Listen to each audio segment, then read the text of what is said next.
Hey, so a quick video just to show this one trade key. So down on the hourly model, right? You can see the 222 EMA is a really great support. One of my key each of my dynamic supports right here.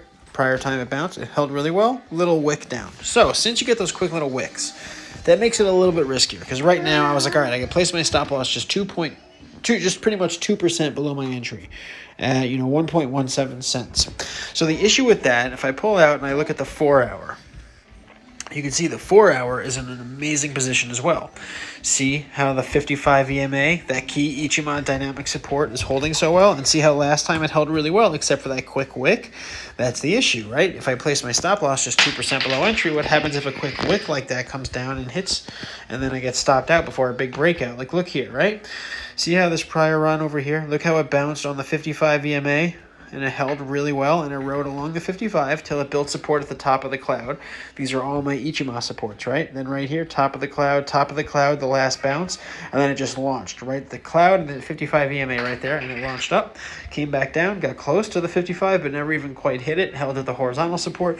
So looking at what you see here, you can sort of see how those Ichimoku dynamics, as great as they are, you might get a quick wick down, and then that could really hurt you. So I have to combine that with my other models. In this case, look at the Stoke, right? So I'm going to go back to full screen. Check out the Stoke here. See all the way on the bottom? Look how low that is. You got a nice repetitive wave structure here. See, the most recent, we had a wave up and then a wave down. And see the price action?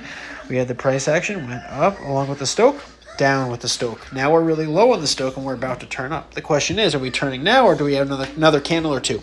This 4 hour candle is over in 5 minutes, right? So we could move up pretty much right here. If I look at the hourly, because you want to drop down a level and look at the next time frame down, you'll see in this case, we certainly could bounce. We have the 222 EMA. The Stoke isn't oversold or anything like that. We don't have a clear wave structure like we had on the 4 hour, but still. So a lot of things are telling me it's a really, really good time to buy in. And then if you look at the daily Stoke is also really low, and that's in a good position. It actually looks kind of like Hot does. Now, Hot already broke out today, and I just missed out. But you can see the daily model's turning up, and if you look at the 4 hour, had a very similar setup here. The 4 hour had reset down here and then started that next leg up, and we started that big push up on the price. This last big pump candle obviously is the big one, but ever since this bottom, when we turned up on the Stoke here, we turned up on the Stoke, turned up on the price, we started this run, and then most recently on this candle, we got the big breakout pump, right? So it's very similar to what we're seeing there. I think Key could make another move like that. I'm not necessarily expecting that one big pump candle, but at least the trend reversal could go up here. Now we do have the cloud on the 4 hour, which is resistance, and it's going to be an issue breaking into the cloud, but the bottom of the cloud here shouldn't present that strong of a resistance, because if you'll notice, it's not like this cloud was acting as a very strong support resistance structure here. It's been pretty open to getting broken right here, so until it settles in and it's working as a strong support again or resistance again, I wouldn't worry too much about it. I'd rely more on the EMAs, and right here my Ichimoku model with the EMAs coupled with the Stoke giving that bullish reversal confluence, right? Both the bounce on the Ichimoku dynamic support and the trend reversal on the Stoke both indicate that it's about to bounce. I think it's a really good time to get in. So I'm buying Key here. What I started with was the SL situation, and to come back to that, it's a tough call to decide. Do you go with the 2% stop loss like I showed you, where a quick wick down can stop you out, or do you open yourself up to more exposure? So in this case, I think it's a good idea to split it. I'm going to take a position, and what I'm going to do is on half of my position, I'm going to use a stop loss 2% below my entry. And if I'm right and the precision model holds, I'll get a nice move up. I'll be in a great position. I can move my stop loss up to lock in some profit or to reduce my risk.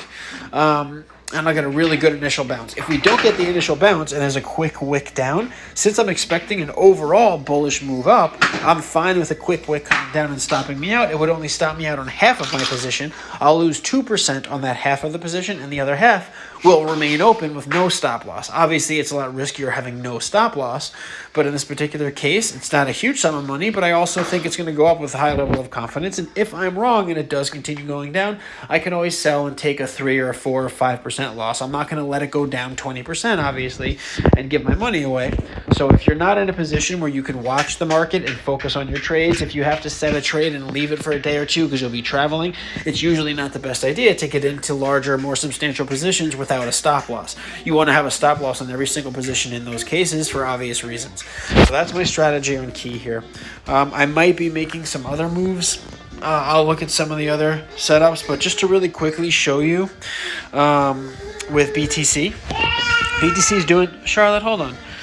So BTC is doing exactly what I've been discussing. My model on Bitcoin has been incredible. See the 4-hour Stoke is turning up right here?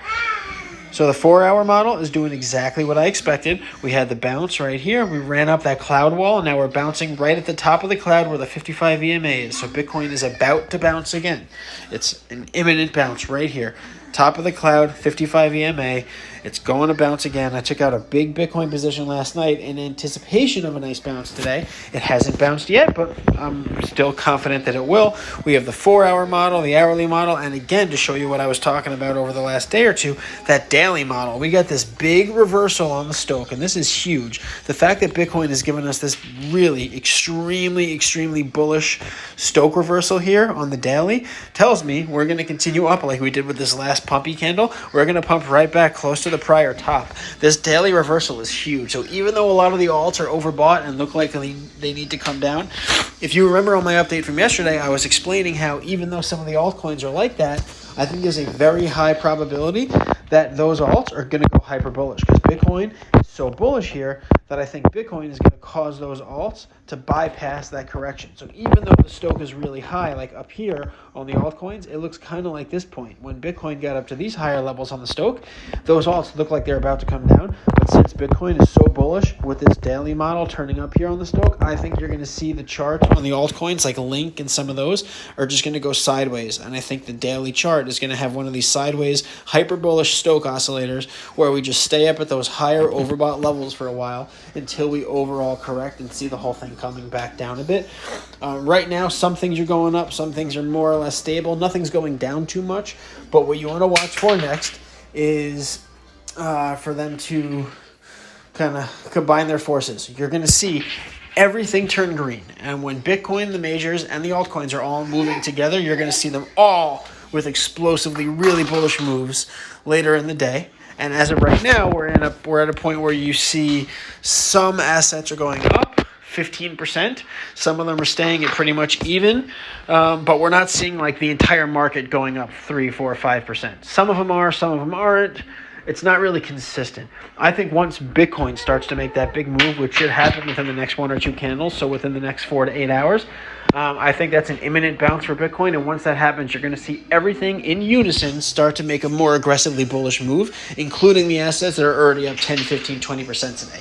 Those are going to stay just as bullish, and some of the other alts that haven't really moved yet are going to catch up. That's what I'm looking for. The only way that doesn't happen is if Bitcoin fails, and that model is pretty much guaranteed to hold. The only obviously nothing's guaranteed. The only way we see a failure of what I'm predicting here is if the model on BTC totally fails, if there's some sort of negative news, and you have the 55 EMA right here on the top of the cloud, this little cluster right there. If that were to fall apart because there's some sort of negative announcement that comes out, some government is banning Bitcoin, I don't know. If that were to happen, that's pretty much the only way we see this model fall apart. Again, that would look something like this. That little area right there, 55 EMA is right here. Top of the cloud is right here. That's all combined within this larger red, now white circle. That whole area has got a ton of support. So unless that support were to fail because of some sort of crazy negative announcement, we're in an extraordinarily good bullish position. I think this candle, which is already starting out a tiny bit red, that candle is going to reverse and start pushing up really nice and green, or the next candle will. And if we happen to fall below this horizontal support on the 55 EMA, I'll reevaluate. I'll probably close my short-term trades and stay back for a minute. But as of right now, I really like what I'm seeing, so I'm still quite confident. I'm getting into key now. I'm probably going to add more to my Bitcoin position, and then I'm going to look at the rest of the alts and decide what else I want to do. Touch base with you guys in a bit. Oh, I got to order more propane. Okay, later.